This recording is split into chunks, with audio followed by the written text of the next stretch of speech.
But if you scan long enough, you'll see something. Right here, equidistant between Africa and Australia, you'll see a cluster of incredibly remote bits of land, hardly peeking out. We're not gonna do wife swap yet.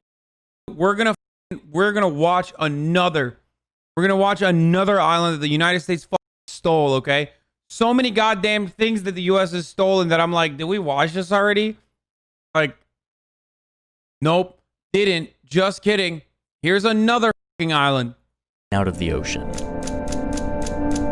This is the Chagos Archipelago, a chain of around 60 remote atolls and islands, 1,000 or so kilometers from any landmass.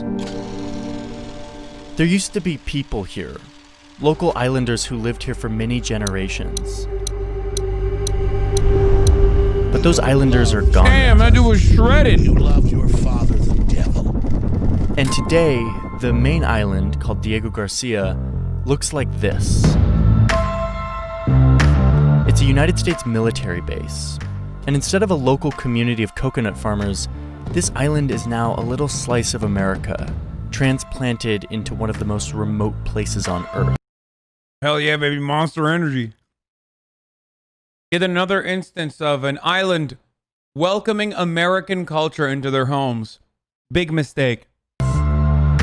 But this weaponized island doesn't even belong to the United States. It's technically British territory that was secretly rented to the US in a covert deal 50 years ago. So what's going on here? What's the deal with this American base on a technically British island? And whatever happened to the thousands of islanders that used to live on this island?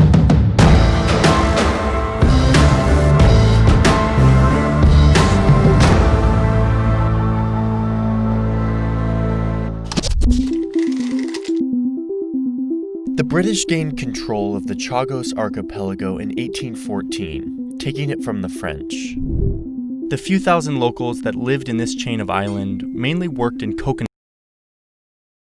The liberals want to talk about the Chagos Archipelago, but no one wants to talk about the Gulag Archipelago. Guess what? This is why leftist ideology is dangerous.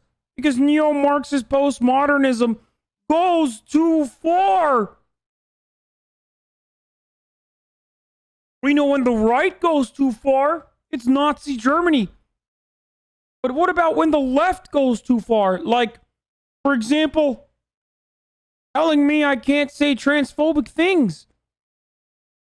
This, at a time when Donald Trump is accelerating fascist tensions, is precisely the worst offense committed by the left. Coconut cultivation for European companies. But by the middle of the 1900s, the UN had been founded, and one of the first things that it undertook was decolonizing the map. Basically, getting all these empires to wind down their rule over their colonies. So the British started leaving much of its territory abroad, downsizing its empire. Around the same time, the US was kind of doing the opposite, looking to expand its military power and influence around the world. They wanted a base in the Indian Ocean, where they didn't have any territories. So the US set their sights on this archipelago, specifically this main island called Diego Garcia.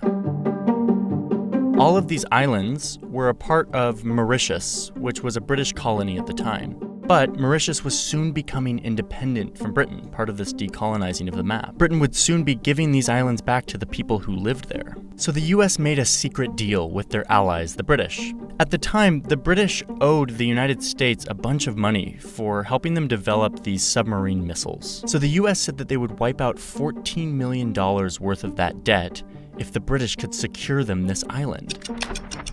But remember that the British were close to leaving all of these islands, trying to decolonize. So they pulled a fast one and told Mauritius that they could have their independence plus £3 million if they would let the British just kind of break off this little archipelago so that the British could hold on to it, even as Mauritius gained independence from Britain. The reason they paid the £3 million is so that they could technically say that they purchased the islands and appear as if they were still in keeping with the UN effort of decolonizing the map. And yet they were still able to hold on to these islands for the US.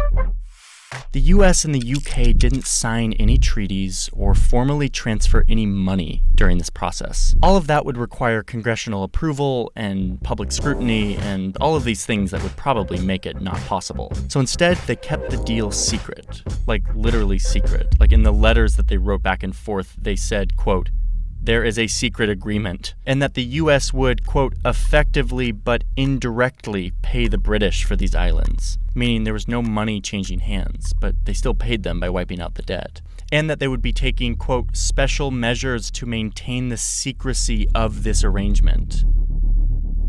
Oh, and there was the fact that this letter was officially classified as secret. So yeah, when I say secret, I really mean secret. By the late 1960s, it was looking like the Americans were going to get their base in the Indian Ocean. They were ready to move in. But there was still one big problem here, which is that there were over 1,000 locals still on this main island of Diego Garcia. But in the eyes of the US and the UK, this wasn't a problem.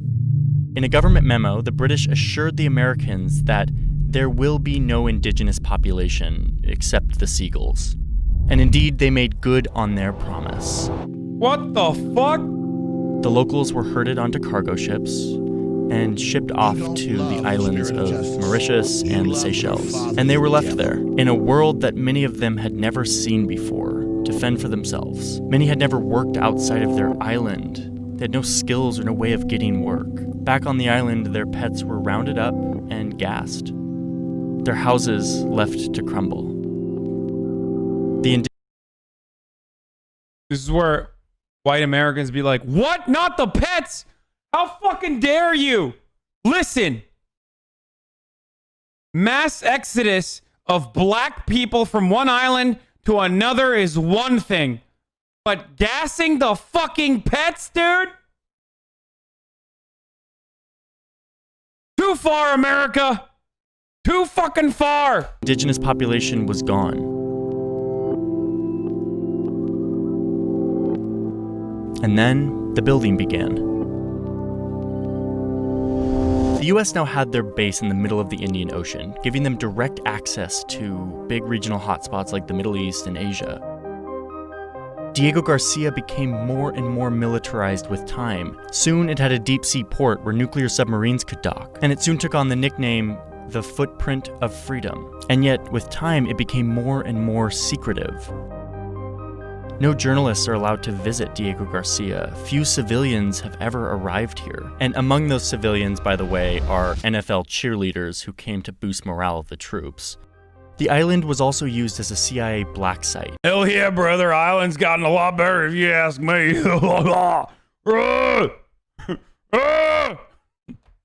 America! Sign me up! Used to interrogate suspects after 9/11. Both the US and the British governments denied this and then finally admitted it. We did some things that were wrong. We tortured some folks.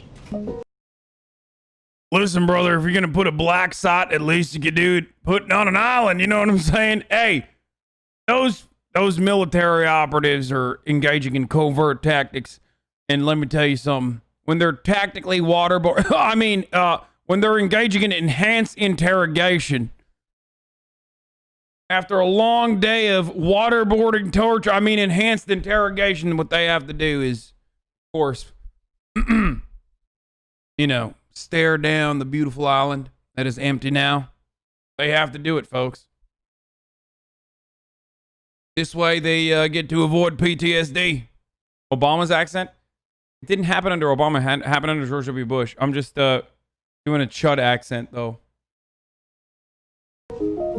After 9/11, this island became more important because it was a launch pad for the wars in Iraq and Afghanistan. So a new housing complex was built to accommodate the influx of soldiers. This new complex is called Camp Justice. Speaking of justice, those islanders who were forcibly evicted and deported from their island, they wanted some of it. So over the years, they've been fighting for some form of justice. And the British government has tried to compensate them, sometimes with money or by giving them an option to become British citizens. But even still, many live in very difficult circumstances, displaced from their homeland. What they really want is to go back. And through years of legal... Can you do legal an Obama accent? It's not good. People make fun of me for it when I do it. Well, we must not look backwards, but instead, we must look forward. We torture some folks. If you like your island, well, you can't keep it. Action, they've made a strong case that they have a right to do so. Will the Foreign Office review its current... I can't do Obama's voice because I can't do black voice, okay? There you go, because it's racist.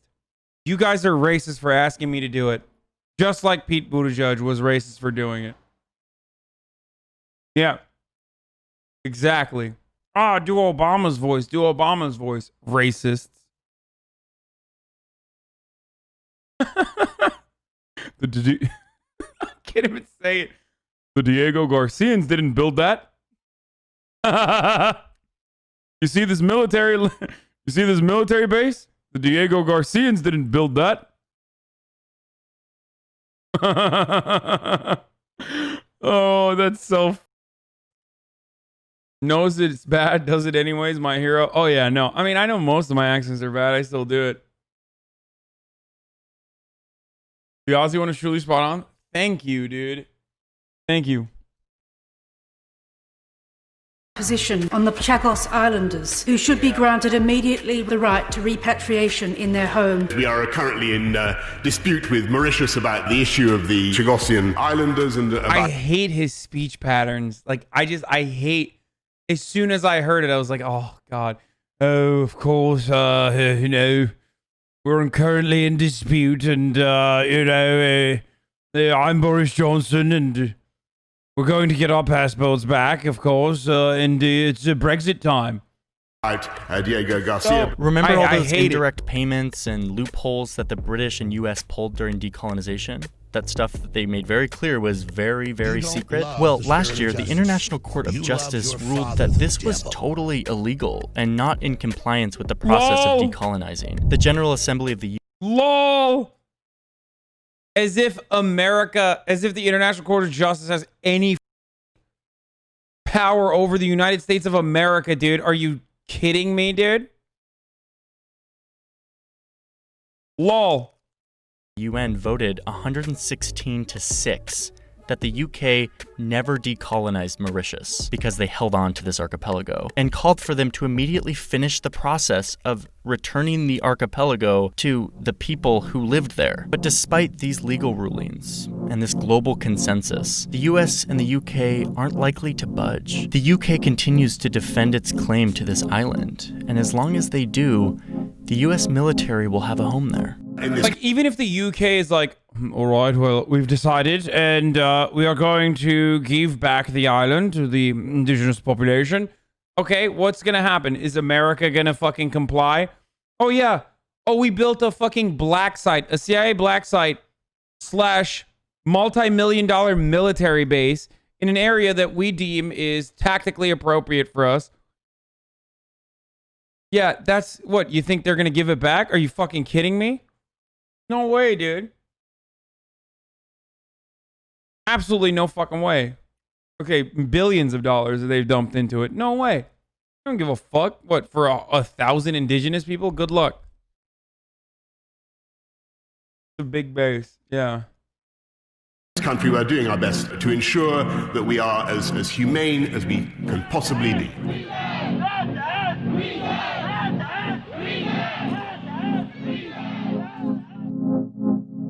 Thank you so much for watching this video. What about the now indigenous cheerleader population? It'd be really fucked up to displace them. On June 26, 2020, the U.S. House of Representatives voted to do something it had never done before.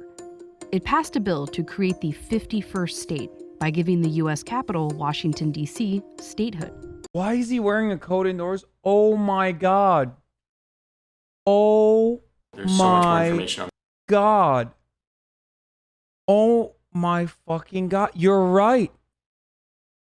This motherfucker constantly is wearing a coat, like a puffy jacket too. Dude, why is he? I mean, I do as well from time to time, but that's because I regulate the temperature in here. Leave him alone. He invited the cold into his home. You love the spirit of justice.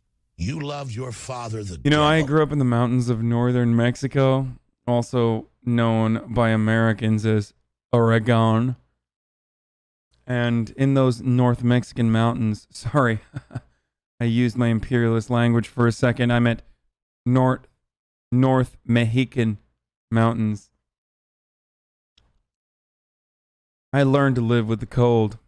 I welcomed the cold. I invited the cold and the culture of the cold into my house.